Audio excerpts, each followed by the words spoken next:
Bon, allez, bonjour. Voilà, vous avez eu un peu de temps, monsieur? La question est, le gouvernement veut changer le statut de la Poste pour la privatisation. Êtes-vous d'accord avec ce projet? Il faut bien lire la question en fait. Oui. Voilà, merci. Les réactions sont assez bonnes, hein. On a de nombreux votants et les gens sont globalement défavorables au projet gouvernemental, sont très remontés contre les risques de privatisation. Est-ce que vous avez une idée de l'impact que pourra avoir cette votation hein? Je pense oui que ça peut permettre de faire reculer le projet gouvernemental vu le succès de la consultation.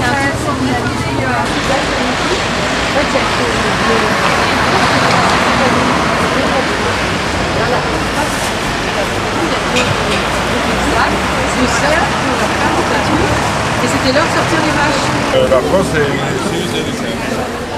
À voter. Madame? Non. Voilà.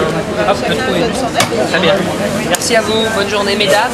Vous avez donné votre avis sur l'avenir de la Poste? Madame, vous avez donné votre avis?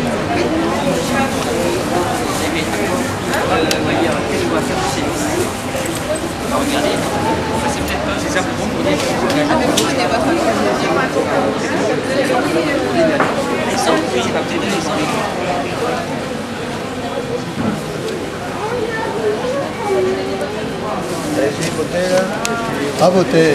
Voilà.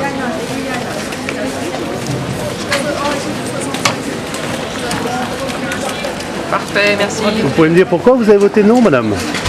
Parce que je suis contre toutes ces choses-là et que je veux que les personnes puissent continuer à avoir un travail à peu près normal et pas être bousculées comme ça se passe dans le privé souvent. Pourtant je suis dans le privé, j'étais chef d'entreprise, mais je suis contre tout ça.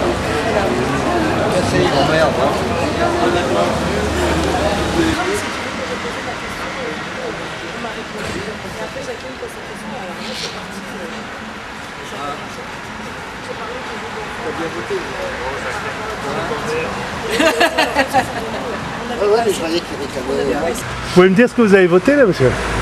Sans problème, mais le vote est secret, comme vous le voyez. Sérieusement? Sérieusement, j'ai voté non, bien sûr. Est-ce que vous pouvez me dire pourquoi?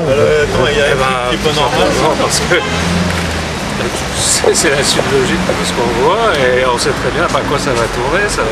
Ça va de la disparition de plein de postes, la disparition de plein de postes aussi. Et puis au bout du compte, une privatisation avec ce que ça entraîne, il n'y a qu'à regarder dans les autres pays. Oui, et puis je crois que s'il y a un vote massif, ce qu'on voudrait obtenir, c'est que le gouvernement organise un référendum national pour ou contre la privatisation de la Poste, de façon à ce que chacun puisse s'exprimer et que tous les éléments soient entre les mains des citoyens pour pouvoir s'exprimer normalement. Et c'est assez extraordinaire, la révision constitutionnelle a eu lieu il y a quand même quelques mois et on attend toujours les décrets d'application pour pouvoir organiser un référendum d'initiative. C'est tout à fait inadmissible d'attendre si longtemps le décret. Donc le collègue est parti chercher d'autres. D'après les réactions des gens, là, quel est le sentiment? À 99%, les gens ils sentent que c'est un service public qui est très proche d'eux et ils sont très sensibilisés au problème de la Poste, peut-être plus que d'autres services publics qui ont été privatisés, disons, sans qu'il y ait eu une pression populaire. Là, les gens savent que dans les communes rurales notamment, eh bien, quand on supprime le bureau de poste, après on supprime l'école et c'est un peu la mort du village. Donc les gens sont très sensibilisés à ça, parce qu'il y a un lien social qui est très fort. Et ça, les gens le ressentent et nous le disent. Et c'est vrai qu'on n'a pas besoin de donner d'explications, les gens viennent spontanément voter. Je pense que ce sera 99% contre la privatisation. Est-ce que quelqu'un voulait dire quelque chose, ajouter Je crois qu'il a tout dit. Syndicaliste de la CGT. Un poste? De la Poste, oui, CGT, FAPT. Comment tu vois ça de l'intérieur, toi, justement, ce qui se passe en ce moment-là?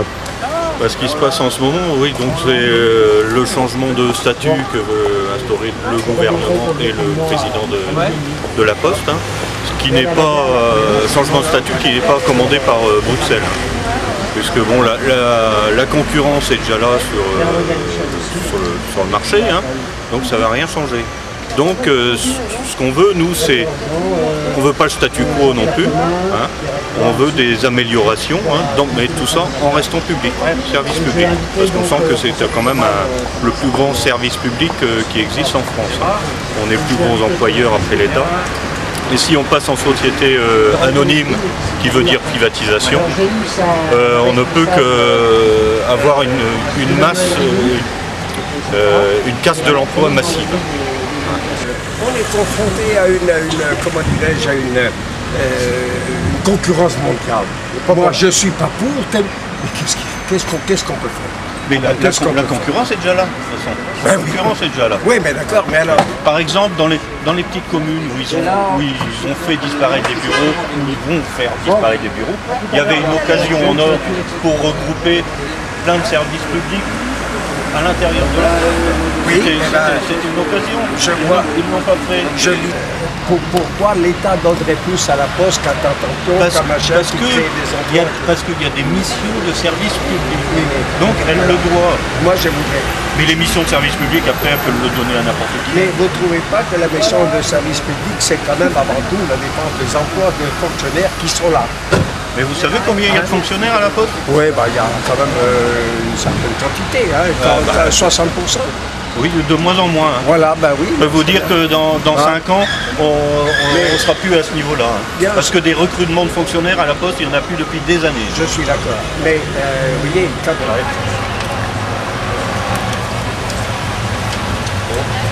Allez, bonne journée. Merci. On a le droit aussi, hein. Ah oui. Oui. Des citoyens comme un autre. Là. C'est bien ce que j'allais dire. Alors, non, hein, bien sûr. Ah, elle est finie celle-ci. Commencer sur la Poste. Moi, je suis pour la privatisation. Ah, d'accord. Je suis la méchante. Vous pouvez voter pour, hein? C'est juste. Et de toute façon, on vote une fois. Oui, voilà. Mais bon, chacun son truc.